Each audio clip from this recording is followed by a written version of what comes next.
Hey guys, welcome back. Hope everybody is doing well.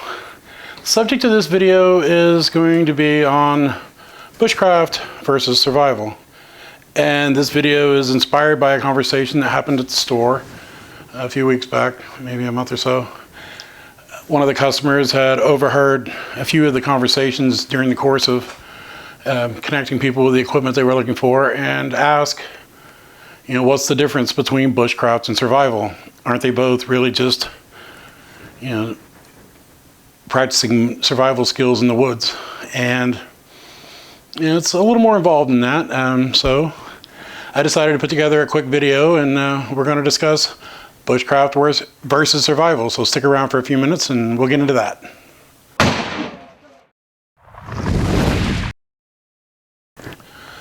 Most of us who have been studying the subject of bushcraft and survival for any length of time have a tendency to oversimplify the answer to what's the difference between bushcraft and survival. If you look on the different YouTube channels, you'll see where people buy the tooling they have access to or use the tools they have access to. So some of the lines can seem to blur as far as tooling and gear and who carries what to do what with. And essentially, the biggest difference between bushcraft and survival is on a philosophical level. There is some differences in specialized tooling, though. So, it's like people ask me what's the difference, and I tend to tell my students that bushcraft, by its nature, it's in its name, means a more intimate development with, or more intimate relationship, developing a more intimate relationship with the bushes, so to speak, knowing how to look at what stalks as they're growing and knowing what root lies underneath. Same with these, being able to look at the leaves and the leaf structure and the stem structure and knowing what roots lie underground and knowing which ones are edible. It's knowing the difference between members of the carrot family and knowing which ones are edible and which ones are deadly and that sort of thing. Whereas survival is mostly a preparation to be able to maintain the hierarchy of needs of air, oxygen, water, shelter, and food. And the hierarchy of needs can change there. You always, oxygen, air, a breathable atmosphere is always number one, but depending on the circumstances, shelter can come in front of water. Water can come in front of shelter. It depends on how long it's been, if you were properly hydrated before the event occurred. And bushcraft is more of a planned event. It's rather than anticipation of various scenarios, it's planned, and you know what you're going to get into. You know where you're going. You know what you're going to do. You know the skills you're going to practice. You know the skill sets you're going to need to have in that area. And in that, the tooling, the specialized tooling for both is very different because they're designed via the philosophies of them. So give me just a second to reset up the camera and we'll talk about that.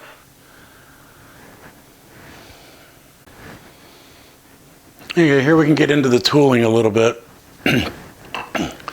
Take this, it's a fairly commonly accepted iconic style of design for a bushcraft knife, where the jet pilot's knife that was developed in the 50s is one of the most iconic survival knives in the world. It was developed by the U.S. Air Force for the Sabre jet fighter pilots back in the 50s.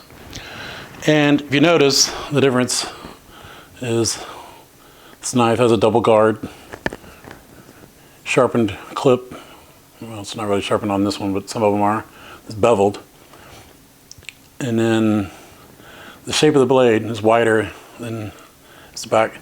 So penetration gets easier once you go through. And the guard protects the hand when penetrating through whatever, sheet metal, plastic. Because survival knives are mostly about repurposing material, synthetic material in an urban environment, where bushcraft knives are mostly designed for fashioning tools and making feather sticks, whatever, making different tools and utensils out of, you know, organic materials in a woodland environment. And so hand comfort is the big thing, more so than hand protection, as in the survival knife. And, you know, it's like an advanced skill in bushcraft could be in knowing how to whittle and carve all the different notches it takes to put together to make an adjustable pot holder. Hold it over the fire, set it down closer to the fire while it's cooking, and then you raise it up to keep it warm, or there's different levels in between. Whereas an example of, you know, an advanced survival technique would be in fashioning a trip switch out of natural materials, where you can use, you know, something elastic, hairband or whatever, wires out of the vehicle and wrapping around a stick so that when you pull the trip switch, the wires connect and allows the electricity. So you can make warning devices or self-defense or whatever out of salvaged vehicles or aircraft or what have you. And an advanced piece of bushcrafting hardware might be a crook spoon used for making spoons, or a crook knife, sorry, used to carve spoons. So that's what the curve on the crook knife is for, making spoons, making bowls, hollowing out, that sort of thing. Whereas an advanced piece of survival equipment might be a pen strong enough to be a kubaton to be used in the defensive role. So, and that's where you see the philosophical elements of it. It's like a multi-tool for a survivalist probably be like a standard multi-tool with pliers and different features, screwdriver, whatever, to work with material in an urban environment. Whereas for bushcraft, the multi-tool type thing maybe more likely would be a Swiss Army knife, because, you know, there's very few bolts to turn in the woods, and there's very few bottles of wine to open in an urban survival environment. Survival is about speed, usually about quickly getting back to normalcy, and bushcraft is, you know, to be honest, in large part about, for some people anyway, about escaping reality. It's an escapism. But where they kind of come together is the survival aspects of both happen to be that, you know, when you're studying survival, like short-term survival, it's about, like I said, a 72-hour scenario. Where bushcraft enters the survival realm is in primitive living, and it's essentially, you know, the survival of a species, the survival of a race, a culture, however you want to look at it, long-term survival over time, which means developing a more intimate relationship with the bushes and knowing that these are hickory nuts and this is what's inside them and that they're edible. It's about being able to read the signs and know what resources you have in your environments. It's about being able to tell the difference between, you know, sawtooth oak acorns and red oak acorns, and knowing which one of them is more tannic and which one's more edible, more easily processed. With survival, the main thing you know is you don't have time to worry about processing acorns. So you tend to bring your own food or forego the thought of food for the first little while, because it's about trying to get back to an environment where there is food. And we can do without food for days, where we can, or weeks even, where we can only go for water, without water for a couple of days, and without shelter for, you know, even a few hours sometimes, and without oxygen for just a few minutes. So food is really low on the hierarchy in a survival situation. But in bushcraft, in more primitive living, learning what's edible and what isn't is very high on the list of priorities when you're just permanently there. It's a culture, and that's what bushcraft is. It's a way of life where survival is a challenge that has to be overcome. It's a task at hand, where bushcraft is a planned event, and it works with the seasons and works with the natural environment. So hopefully, that can help you have a better understanding of it. It's like with preparedness in bushcraft, it's being prepared to, it's knowing how to use flint and steel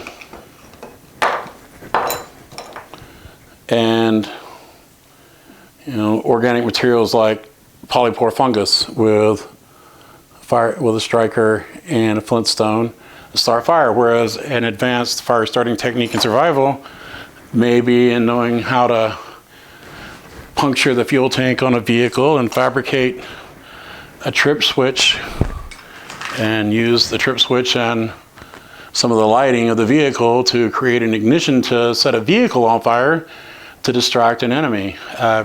It depends on what kind of survival you're talking here, but survival is usually a more violent and requires more violence of action, where bushcraft is more peaceful and more working in harmony with the natural world.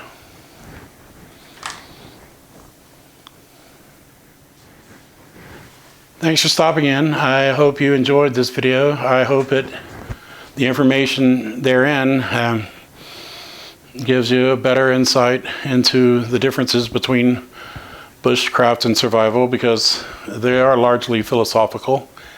It's hard to tell the difference sometimes in tooling, because people are practicing bushcraft with survival tools for different reasons. Sometimes it's what they can get their hands on. Sometimes it's because of an anticipation of deteriorating circumstances. I keep a small kit in the trunk of the car that has safety glasses and first aid and a knife and water, because it's one of my civil unrest kits that I keep handy ever since some of the events we've seen over the last few years. So that and a multi-tool and a pen that can be used as self-defense. I love to practice bushcraft. It's peaceful. It's good relaxation. It's therapeutic to work in harmony with nature, but also like to be prepared for things to come just in case. I like knowing how to live off the land if I need to. My dad started teaching me how to live off the land when I was 19 years old, but in my studies I've also studied things like how to make boats out of vinyl signs and PVC plumbing to get from one side of a river to another during the winter, because swimming 200 meters across frigid water is not something I would really want to do. I don't think most people would. It can be very dangerous. And I live on one side of the Tennessee River and work on the other. So that's something I have to take into consideration in my studies.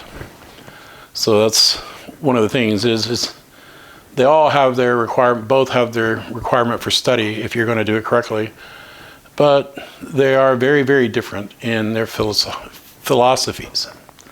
So anyway, I hope you enjoyed this, and I hope it helps you understand, and I hope you tune in next time to see what else we got going on. Until then, you guys be safe and be blessed.